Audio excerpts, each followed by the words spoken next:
ang Pilipino, lalo na yung mga Bisaya, yung utang na loob. Maano kami dyan, mabigat yan. Kaya I took several of the Devaoeños. Nagkalat naman. Yan ang problema. May isa pa akong tanggalin. Though she is not corrupt, but she is not in parity with the others performance. Handling an economic office. I have to change him.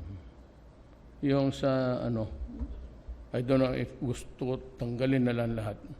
Hindi kagaya kasi ditong mga military. O sinabi ko, linisan mo. Linisan mo yung Pasig. Si Anyo, pati si Mato. Clean the place. Tapos nung nalinis na, there were speculations that I would award yung sa likod, may nag-apply na lagyan niya mga cottages, ang gano'n. Sabi ko, okay lang. Yung iba naman, dagdagan ko daw yung mga gambling places doon. Sabi ko, sige lang, tayo natin ang panahon.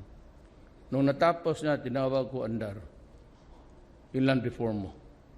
Bigay mo sa mga ito. Akala sa mga buwang ibigay ko sa kanila.